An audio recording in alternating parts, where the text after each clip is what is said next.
नमस्कार सभी साथियों को। स्वागत करता हूं सभी का इस यूट्यूब चैनल पर जिसका नाम है स्टडी विद पीएन लोधा। साथियों, रीट मेंस एग्जाम 2023 के लिए एक बहुत ही महत्वपूर्ण टॉपिक लेकर आया हूं जो आपके सिलेबस में दे रखा है। राजस्थान के प्रमुख खिलाड़ी। देखिए, इस टॉपिक को हमने पहले नहीं पढ़ रखा था, इसी वजह से इस टॉपिक को आज हम पूरा कवर करने वाले हैं। और ये जो टॉपिक है आपके लेवल 1 में भी दे रखा है और लेवल 2 में भी इस टॉपिक को दे रखा है। तो चाहे आप लेवल 1 से रीट मेंस की तैयारी कर रहे हैं या आप लेवल 2 से रीट मेंस की तैयारी कर रहे हैं, तो आपके लिए बेहद ही उपयोगी है। बिल्कुल बहुत ही क्वालिटी वाला कंटेंट आपको इस वीडियो के माध्यम से प्राप्त होने वाला है। तो वीडियो को पूरा देख करके जाइएगा साथियों। अच्छा लगे वीडियो तो लाइक शेयर जरूर करिएगा और चैनल पर नए हो तो चैनल को सब्सक्राइब करके जरूर जाए। तो शुरू करेंगे आज के इस वीडियो को। देखिएगा, अगर हम बात करें राजस्थान के प्रमुख खिलाड़ियों की, तो मतलब खेलों से संबंधित आपका ये टॉपिक है मित्रों। देखिएगा, यहाँ हम सबसे पहले बात करेंगे। देखिए, खिलाड़ियों का संबंध खेल से होता है और राजस्थान में राज्य क्रीड़ा परिषद की स्थापना 1948 ईस्वी में की गई थी। क्योंकि राजस्थान से संबंधित जो भी खेल वगैरह आयोजित किए जाते हैं या फिर खेलों से संबंधित जो चीजें की जाती है वो किसके द्वारा की जाती है? राजस्थान राज्य क्रीड़ा परिषद के द्वारा। और राजस्थान राज्य क्रीड़ा परिषद की स्थापना कब की गई थी? 1948 ईस्वी में। तो आपको याद रखना है साथियों, 1947 ईस्वी में भारत आजाद हुआ और 1948 ईस्वी में मतलब भारत आजाद होने के एक साल बाद ही राजस्थान राज्य क्रीड़ा परिषद की स्थापना कर दी गई थी। देखिए, राजस्थान राज्य क्रीड़ा परिषद के द्वारा खेलों से संबंधित बहुत ही जो महत्वपूर्ण पुरस्कार दिए जाते हैं उसमें हम सबसे पहले बात करेंगे महाराणा प्रताप पुरस्कार के बारे में। ये जो पुरस्कार है महाराणा प्रताप पुरस्कार, राजस्थान में खिलाड़ियों को दिया जाने वाला सर्वोच्च पुरस्कार है जिसमें इनामी राशि के रूप में 5 लाख रुपए दिए जाते हैं। अगर किसी भी खिलाड़ी को महाराणा प्रताप पुरस्कार से नवाजा जाता है तो साथियों इस पुरस्कार में उस खिलाड़ी को कितने रुपए की राशि दी जाती है? 5 लाख रुपए की राशि दी जाती है। तो याद रखिएगा, राजस्थान का सर्वोच्च खेल पुरस्कार कौन सा है? राजस्थान में जो खिलाड़ियों को दिया जाने वाला सर्वोच्च खेल पुरस्कार है वो कौन सा है? तो आपका आंसर क्या रहेगा? महाराणा प्रताप पुरस्कार राजस्थान में खिलाड़ियों को दिया जाने वाला सर्वोच्च पुरस्कार है। और इसकी राशि भी आपसे एग्जाम में पूछी जा सकती है कि भाई इस पुरस्कार में खिलाड़ियों को कितनी राशि दी जाती है? तो भाई उनको दी जाती है 5 लाख रुपए की राशि। कितने रुपए की राशि दी जाती है साथियों? 5 लाख रुपए की राशि उनको दी जाती है। जबकि खेलों के जो खिलाड़ी है उनको जो कोच होते हैं, मतलब उनके जो कोच होते हैं सिखाने वाले, तो साथियों उनको पुरस्कार दिया जाता है गुरु वशिष्ठ पुरस्कार। गुरु वशिष्ठ पुरस्कार यह राज्य में प्रशिक्षकों को दिया जाने वाला सर्वोच्च पुरस्कार है जिसमें प्रशिक्षकों को पुरस्कार राशि के रूप में 5 लाख रुपए दिए जाते हैं। समझ रहे हो बात को? मतलब जो खिलाड़ी है उनको तो सर्वोच्च पुरस्कार कौन सा दिया जाएगा? महाराणा प्रताप पुरस्कार। और इन खिलाड़ियों के जो कोच होते हैं उनको सर्वोच्च पुरस्कार कौन सा दिया जाता है? गुरु वशिष्ठ पुरस्कार। दोनों में ही 5-5 लाख रुपए दिए जाते हैं, लेकिन गुरु वशिष्ठ पुरस्कार प्रशिक्षकों को दिया जाने वाला सर्वोच्च पुरस्कार है और महाराणा प्रताप पुरस्कार खिलाड़ियों को दिया जाने वाला सर्वोच्च पुरस्कार है। तो इसमें किसी को कोई डाउट नहीं होना चाहिए कि भाई गुरु वशिष्ठ पुरस्कार कभी भी खिलाड़ियों को नहीं बल्कि कोच को मतलब प्रशिक्षकों को दिया जाएगा और महाराणा प्रताप पुरस्कार हमेशा किसको दिया जाएगा? खिलाड़ियों को। दोनों में ही कितने रुपए की राशि दी जाती है साथियों? 5 लाख रुपए की राशि दी जाती है। यहां तक क्लियर है सभी के? तो चलिए आगे बढ़ते हैं। देखिए साथियों, इन सभी की पीडीएफ आपको स्टडी विद पीएन लोधा जो एप्लीकेशन है वहां पर उपलब्ध करवाई जाती है 75 रुपीज के कोर्स में। और जो चीज आप यहाँ पर पढ़ रहे हो इन सभी की जो एमसीक्यूज है, जो इन सभी के जो वस्तुनिष्ठ प्रश्न है, ऐप पर ही 149 रुपए की जो टेस्ट सीरीज है इसमें करवाए जाते हैं।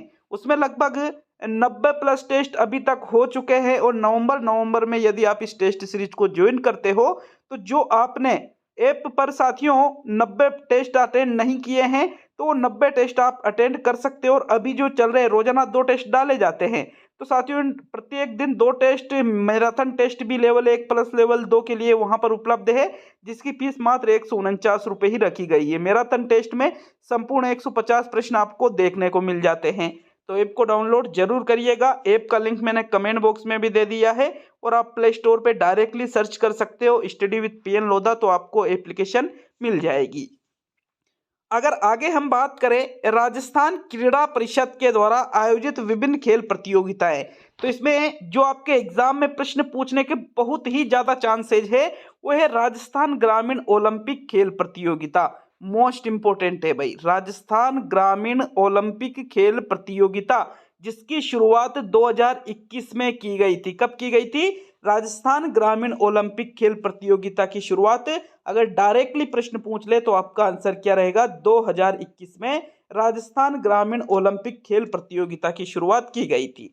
आपने देखा होगा राजस्थान ग्रामीण ओलंपिक खेल प्रतियोगिता के अंतर्गत कितने बड़े स्तर पर साथियों इस कार्यक्रम को संचालित किया गया था। तो डायरेक्टली देखो ये चीजें गवर्नमेंट की बहुत ही महत्वपूर्ण चीजें हैं, इसलिए यहां से प्रश्न आने के बहुत ज्यादा चांसेज है। तो इसको विशेष रूप से जहां जहां से प्रश्न आपके इस टॉपिक से बन सकते हैं मैंने सभी चीजों को इस वीडियो में शामिल किया है।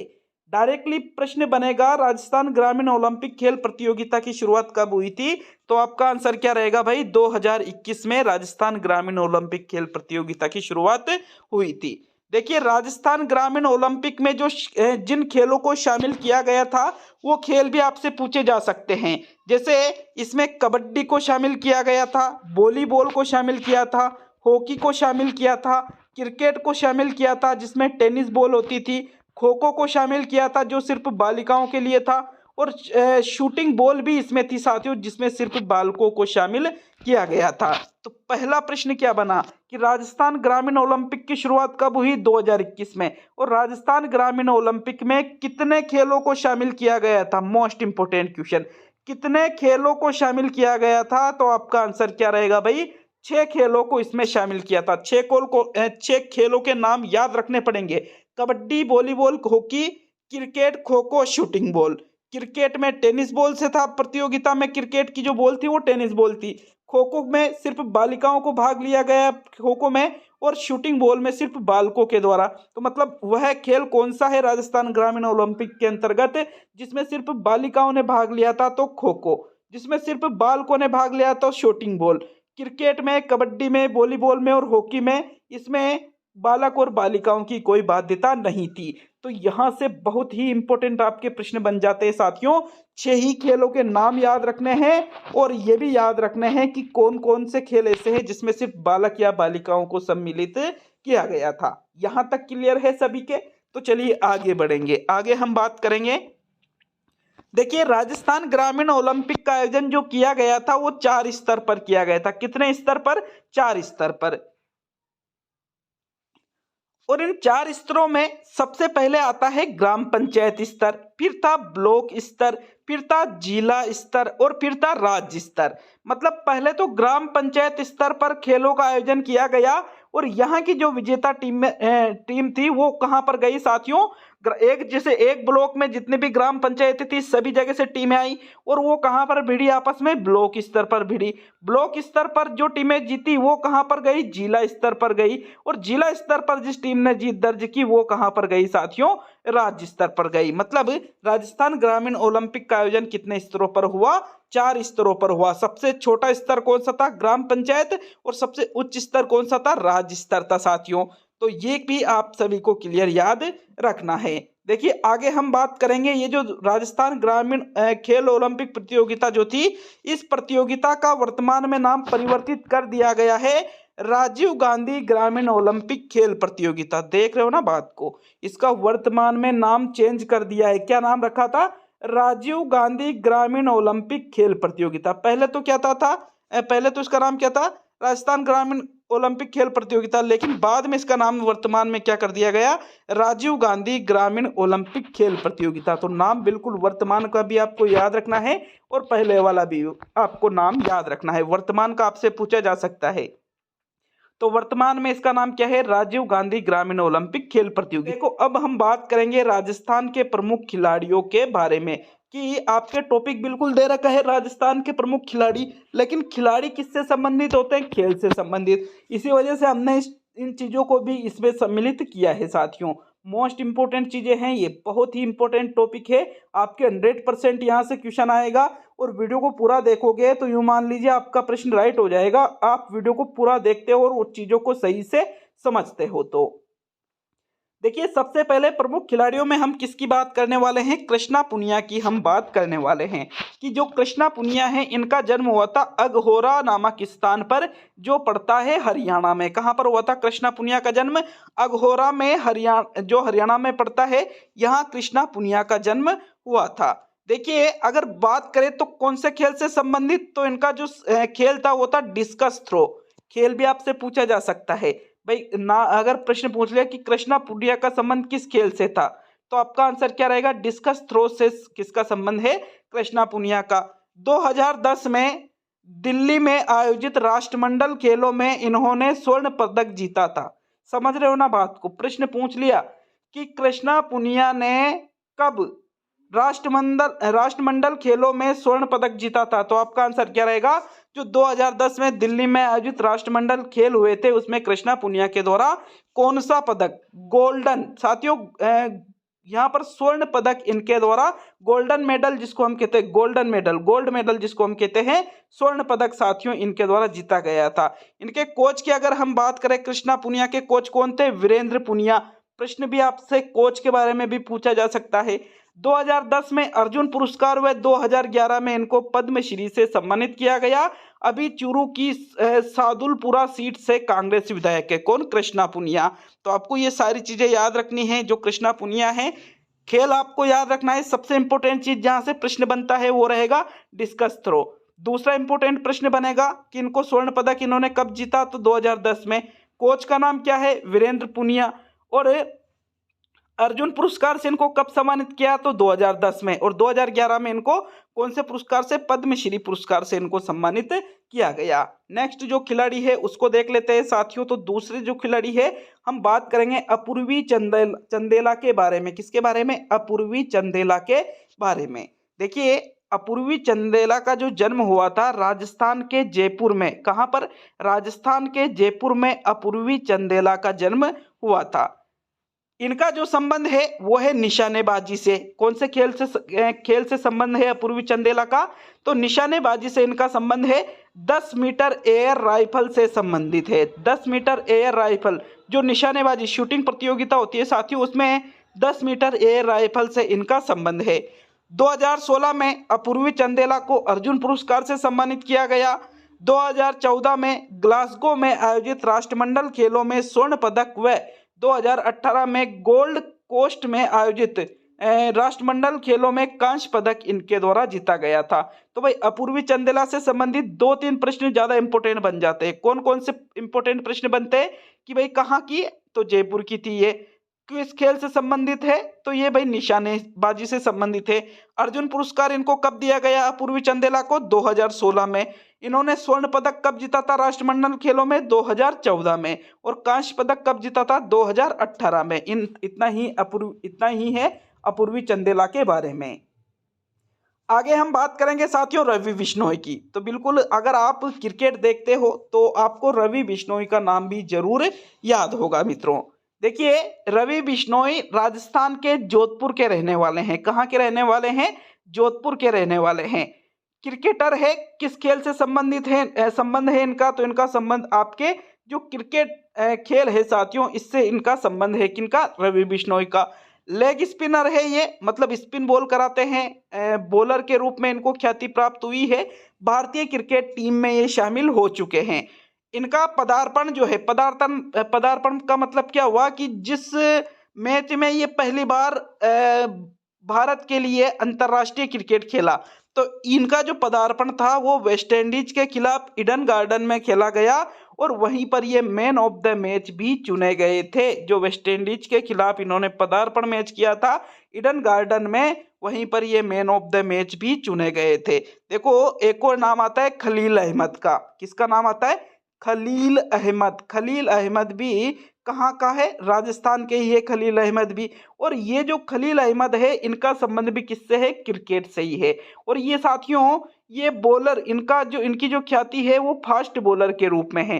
जबकि रवि बिश्नोई की ख्याति किसमें है? लेग स्पिनर के रूप में। चलिए अगले खिलाड़ी को देखेंगे। तो अगर हम बात करें चौथे नंबर के खिलाड़ी की, तो उसमें है देवेंद्र झांझड़िया। क्या नाम है?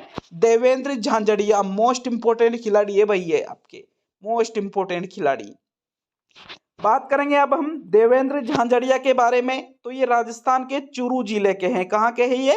राजस्थान के चूरू जिले के। बिल्कुल आपको जिला याद रखना पड़ेगा साथियों, प्रश्न डायरेक्टली आपसे पूछा जा सकता है कि देवेंद्र झांझड़िया का संबंध राजस्थान के कौन से डिस्ट्रिक्ट से है, कौन से जिले से है? तो आपका आंसर क्या रहेगा? देवेंद्र झांझड़िया का संबंध चूरू जिले से है।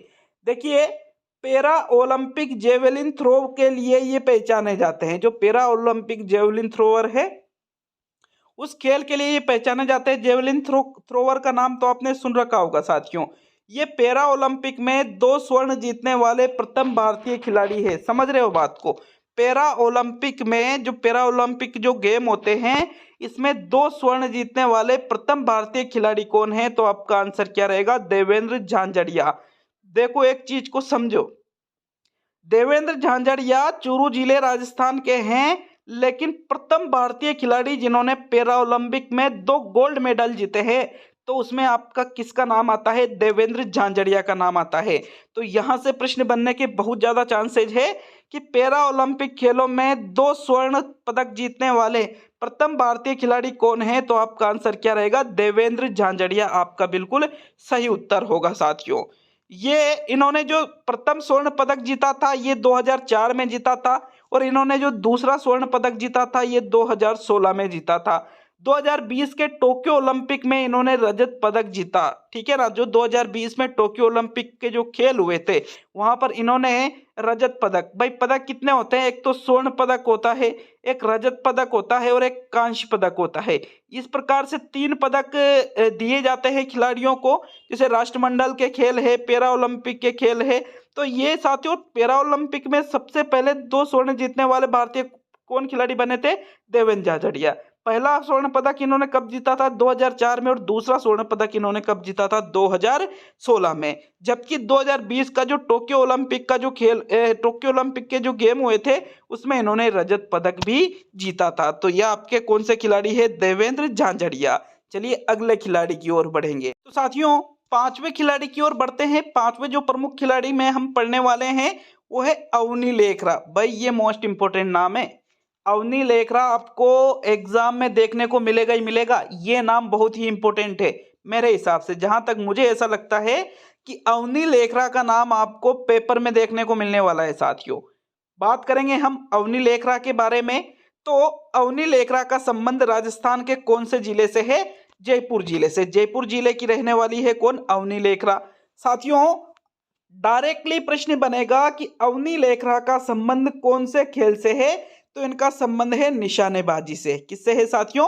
निशानेबाजी से है। किसका संबंध? अवनी लेखरा का संबंध। देखो, 2020 टोक्यो में आयोजित पैरा ओलंपिक खेलों में 10 मीटर एयर राइफल शूटिंग में इन्होंने स्वर्ण पदक जीता था, और 50 मीटर राइफल शूटिंग में इन्होंने कांस्य पदक जीता था। तो समझ रहे हो बात को? 2020 में जो टोक्यो में पैरा ओलंपिक का आयोजन किया गया था, तो 10 मीटर जो एयर राइफल शूटिंग की प्रतियोगिता उसमें हुई थी, इसमें इन्होंने गोल्ड मेडल दिलाया था भाई, गोल्ड मेडल। और 50 मीटर की, भाई 10 मीटर में तो गोल्ड मेडल, और 50 मीटर राइफल शूटिंग जो यहाँ पर हुई थी टोक्यो में पैरा ओलंपिक खेलों में, इस 50 मीटर राइफल शूटिंग में इन्होंने कांस्य पदक जीता था। तो मतलब कांस्य पदक भी जीत के लाई है टोक्यो ओलंपिक, पैरा ओलंपिक में, और ये गोल्ड मेडल भी जीत के लाई साथियों। बहुत ही इंपॉर्टेंट बात है ये। देखिएगा, इन्हें किनको? अवनी लेखरा की बात की जा रही है। अभी हम किसके बारे में पढ़ रहे हैं? अवनी लेखरा के बारे में पढ़ रहे हैं। तो अवनी लेखरा को बेटी बचाओ बेटी पढ़ाओ योजना की ब्रांड एम्बेसडर मनोनीत किया गया है। यहाँ पर देखिए कितने स्टार लगाए मैंने दोनों जगह, 5 स्टार। मतलब ये क्वेश्चन डायरेक्टली छपेगा आपके। सबसे इंपॉर्टेंट क्वेश्चन है। राजस्थान के जो प्रमुख खिलाड़ी है उसमें सबसे इंपॉर्टेंट क्वेश्चन क्या बनता है आपके कि बेटी बचाओ बेटी पढ़ाओ जो योजना है, इसकी ब्रांड एम्बेसडर कौन है? तो आपका आंसर क्या रहेगा? अवनी लेखरा। ये ही सबसे इंपॉर्टेंट क्वेश्चन है साथियों। आज की पूरी क्लास का सबसे इंपॉर्टेंट क्वेश्चन यही है, और मुझे लगता है कि ये प्रश्न आपसे डायरेक्टली ही एग्जाम में पूछा जाएगा। तो किसी भी हालत में इस प्रश्न को याद रखना ही है। बेटी बचाओ बेटी पढ़ाओ योजना की ब्रांड एम्बेसडर कौन है? अवनी लेखरा। बिल्कुल कंठस्थ कर लेना इस प्रश्न को, बिल्कुल कंठस्थ। चलिए आगे बढ़ेंगे। ये पैरा ओलंपिक में गोल्ड जीतने वाली प्रथम भारतीय महिला है। ये भी बहुत ही गजब का क्वेश्चन है यार, कि पैरा ओलंपिक में गोल्ड जीतने वाली प्रथम भारतीय महिला कौन है। तो भी आपका आंसर क्या रहेगा, अवनी लेखरा ही आपका आंसर रहेगा साथियों। अंतरराष्ट्रीय पैरा ओलंपिक, देखिए अंतरराष्ट्रीय जो पैरा ओलंपिक समिति है इनके द्वारा अवनी लेखरा को 2021 में best female debut para Olympic पुरस्कार से सम्मानित किया गया। देखो जो अंतरराष्ट्रीय पैरा ओलंपिक समिति है इनके द्वारा साथियों, कितनी बड़ी बात है, मतलब कितने गर्व की बात है ये, कि इन्हें वर्ष 2021 में best female debut para Olympic नामक जो पुरस्कार है इससे सम्मानित किया गया। किसकी बात की जा रही है यहाँ पर, अवनी लेखरा की। अवनी लेखरा से संबंधित 4 क्वेश्चन मोस्ट इंपोर्टेंट है, कि भाई इनका संबंध जयपुर राजस्थान से है, ये तो ठीक है, लेकिन कौन से खेल से है, तो निशानेबाजी से। इन्होंने कब जीता साथियों गोल्ड मेडल, तो 2020 में टोक्यो में जो पैरा ओलंपिक खेलों का आयोजन हुआ था, 10 मीटर में तो इन्होंने गोल्ड जीता और 50 मीटर शूटिंग में इन्होंने कांस्य पदक जीता। सबसे इंपॉर्टेंट क्वेश्चन क्या बना, कि अवनी लेखरा ही बेटी बचाओ बेटी पढ़ाओ योजना की ब्रांड एम्बेसडर है। और पैरा ओलंपिक में गोल्ड जीतने वाली प्रथम भारतीय महिला भी कौन है, अवनी लेखरा है। अंतरराष्ट्रीय पैरा ओलंपिक समिति के द्वारा इन्हें 2021 में किस पुरस्कार से सम्मानित किया था, best female debut para Olympic पुरस्कार से इनको सम्मानित किया गया। चलिए अगला खिलाड़ी देखेंगे, तो यहाँ पर हम कृष्णा नागर की बात करेंगे। किसकी बात करेंगे, कृष्णा नागर की। साथियों पैरा बैडमिंटन के ये खिलाड़ी हैं। कृष्णा नागर का संबंध किस खेल से है, तो पैरा बैडमिंटन नामक जो खेल है इसका संबंध कृष्णा नागर से है। 2021 में मेजर ध्यानचंद खेल रत्न पुरस्कार से इनको सम्मानित किया गया और 2020 में टोक्यो पैरा ओलंपिक में पुरुष एकल ए से 6 श्रेणी में स्वर्ण पदक इन्होंने जीता था। किसकी बात है, ये कृष्णा नागर की बात है। तो कृष्णा नागर में तो आपको 2-3 चीजें ही याद रखनी है, कि भाई कौन से खेल से इनका संबंध है, तो पैरा बैडमिंटन से। इनको मेजर ध्यानचंद खेल रत्न पुरस्कार से कब सम्मानित किया गया, 2021 में। और 2020 में टोक्यो पैरा ओलंपिक जो हुआ था इसमें पुरुष एकल ए से 6 श्रेणी में इन्होंने गोल्ड मेडल जीता था साथियों। तो ये है कृष्णा नागर। अब यहाँ पर देखिए नेक्स्ट जो खिलाड़ी है वो है लिम्बा राम। तो लिम्बा राम नाम जो है साथियों इनका संबंध है तीरंदाजी से। किससे है, तीरंदाजी से। 1991 में अर्जुन पुरस्कार से इनको सम्मानित किया गया और 2012 में इनको पद्मश्री से सम्मानित किया गया। मतलब बहुत पुराने खिलाड़ी है, क्योंकि 1991 की बात है तब इनको अर्जुन पुरस्कार दिया गया था साथियों, 1991 में। देखो आप में से अधिकतर जो लोग हैं उनका तो जन्म भी नहीं हुआ था तब इन्होंने अर्जुन पुरस्कार प्राप्त कर लिया था, किन्होंने, लिम्बा राम ने। और इनको पद्मश्री से कब सम्मानित किया गया, 2012 में इनको पद्मश्री से सम्मानित किया गया। तो वैसे तो खिलाड़ी तो राजस्थान के आप पढ़ना चाहो तो 100, 200, 500, 1000 खिलाड़ी को पढ़ सकते हो, लेकिन मैं आपको वो चीजें पढ़ा रहा हूं जो एग्जाम में बिल्कुल पूछी जाएगी साथियों, यहीं से पूछा जाएगा आपसे। तो ये कुछ खिलाड़ी थे जो मोस्ट इंपोर्टेंट थे, बाकी खिलाड़ी तो और भी बहुत है, लेकिन अवनी लेखरा है, देवेंद्र झांझड़िया है, इनको विशेष तौर पे पढ़ लेना यार। मुझे लगता है कि प्रश्न इसी में से आपके बनने वाला है। चलिए आगे बढ़ेंगे, तो देखिए अब हम देखेंगे राजस्थान की खेल अकादमियों के बारे में, कि राजस्थान की जो खेल अकादमियां हैं, कौन कौन सी अकादमी राजस्थान में कहाँ कहाँ पर है, कौन कौन से खेलों से संबंधित है। तो सबसे पहले हम बात करेंगे बालक वॉलीबॉल अकादमी की। साथियों बालक मतलब ये लड़कों के लिए है सिर्फ। बालक वॉलीबॉल अकादमी राजस्थान में कहाँ पर है, झुंझुनू में स्थित है। जबकि बालिका वॉलीबॉल अकादमी राजस्थान में जयपुर में है। तो देखो बालकों की अगर बात करें, वॉलीबॉल में बालकों की बात करें तो बालक वॉलीबॉल अकादमी तो झुंझुनू आएगा। और बालिकाओं की, लड़कियों की बात करें तो जो बालिका वॉलीबॉल अकादमी है ये आपके कहां पर स्थित है मित्रों, जयपुर में स्थित है। नेक्स्ट देखें तो बालक एथलेटिक्स अकादमी गंगानगर में है, जबकि बालिका एथलेटिक्स अकादमी जयपुर में है। समझ रहे हो ना बात को, बालिका का नाम यहाँ पर आया था वॉलीबॉल में, तो इनकी अकादमी भी कहाँ है, जयपुर में। बालिका का नाम यहाँ पर भी आया है एथलेटिक्स में। तो बालिका की अगर बात करें वॉलीबॉल की या एथलेटिक्स की, दोनों ही अकादमियां कहाँ पर है, जयपुर में। जबकि बालक एथलेटिक्स की बात करें तो ये गंगानगर में, और वॉलीबॉल में बालक अकादमी की बात करें तो ये आपके झुंझुनू में है साथियों। नेक्स्ट अकादमी देखें तो 5वीं अकादमी है कबड्डी अकादमी। देखिए कबड्डी जो अकादमी है ये आपके करौली जिले में स्थित है। किस जिले में स्थित है? करौली जिले में। डायरेक्टली यहाँ से भी प्रश्न बन सकते हैं आपके।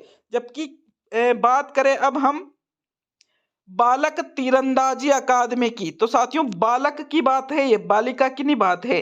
बालक तीरंदाजी अकादमी उदयपुर में है, और यहाँ पर नहीं थोड़ी बाद में लिख दिया उस चीज को, बालिका तीरंदाजी अकादमी। बालिका तीरंदाजी अकादमी, लगाओ दिमाग कहाँ पर होगी ये? बालिका एथलेटिक्स अकादमी जयपुर, बालिका वॉलीबॉल अकादमी जयपुर, और बालिका तीरंदाजी अकादमी भी आपके कहाँ पर है? जयपुर में ही स्थित है।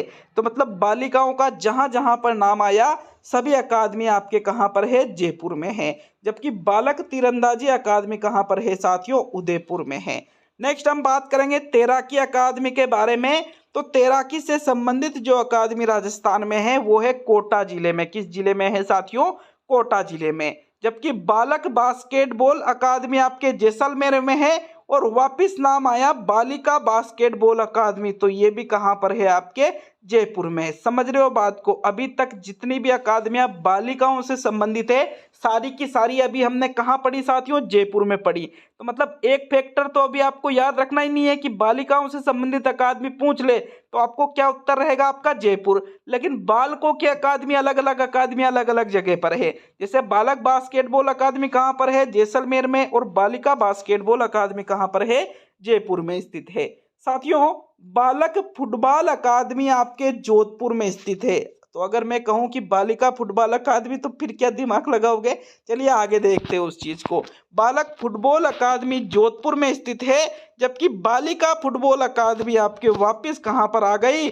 जयपुर में। कह रहा हूं ना मैं वापस, बालिकाओं का जहां जहां पर नाम आया सभी अकादमियां कहां पर हमने देखी साथियों? जयपुर में देखी। देखो नेक्स्ट हम देखेंगे बालिका तीरंदाजी अकादमी जयपुर। मैंने ऊपर ही बता दिया था इस फैक्ट को, तो मैंने ऊपर ही बता दिया था कि बालिका तीरंदाजी अकादमी कहाँ है? जयपुर में। बालिका हॉकी अकादमी भी आपके जयपुर में है। तो देखो 1 2 3 अकादमियां तो ये बालिकाओं से संबंधित जो जयपुर में है। फिर 4 के बाद में ये भी आपके जयपुर। फिर 4 के बाद में आपके 5 और 6 ये बालिका वॉलीबॉल अकादमी, बालिका एथलेटिक्स अकादमी, फिर बालिका बास्केटबॉल अकादमी, फिर आपके बालिका जो फुटबॉल अकादमी, बालिका तीरंदाजी अकादमी, और बालिका हॉकी अकादमी। ये सारी अकादमियां कहाँ पर है साथियों? जयपुर में स्थित है। जबकि इसके अलावा आपके तैराकी अकादमी कहाँ पड़ा? कोटा पड़ा। बालक बास्केटबॉल अकादमी कहाँ पड़ा? जैसलमेर। बालक फुटबॉल अकादमी कहाँ पड़ा? जोधपुर में पड़ा। फिर बालक तीरंदाजी अकादमी उदयपुर में, कबड्डी अकादमी करौली में स्थित है। तो ये सारी चीजें बिल्कुल आपको कंठस्थ याद रखना है, यहां से भी आपके प्रश्न बन सकता है साथियों। चलिए आगे बढ़ेंगे। आगे हम बात करेंगे, देखिएगा राज्य क्रीड़ा परिषद द्वारा वर्तमान में ओलंपिक, राष्ट्रमंडल और एशियन खेल में पदक विजेताओं को दी जाने वाली राशि में बढ़ोतरी की गई है। देखो पहले इनको जो राशि मिलती थी वो अलग चीज है, वर्तमान की बात की जाएगी साथियों। तो अगर हम देखें तो 3 प्रकार के पदक होते हैं, स्वर्ण पदक, रजत पदक और कांस्य पदक। 3 प्रकार के खेल है, ओलंपिक, राष्ट्रमंडल और एशियन खेल।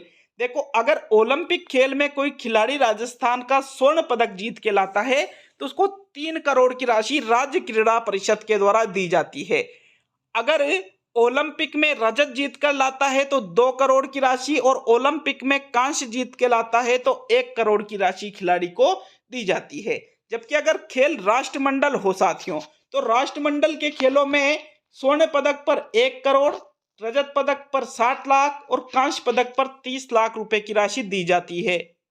जबकि हम बात करें एशियन खेलों की तो साथियों एशियन खेलों में अगर राजस्थान का कोई खिलाड़ी स्वर्ण पदक जीत के लाता है तो 1 करोड़ की राशि दी जाएगी, रजत पदक जीत के लाएगा तो 60 लाख रुपए की राशि दी जाएगी, और कांस्य पदक जीत के लाएगा तो उसको 30 लाख रुपए की राशि दी जाती है। मतलब यहाँ पर देखो राष्ट्रमंडल खेलों में और एशियन खेलों में स्वर्ण पदक, रजत पदक और कांस्य पदक की राशि बिल्कुल सेम टू सेम है। ये देख सकते हो आप, बिल्कुल सेम टू सेम है।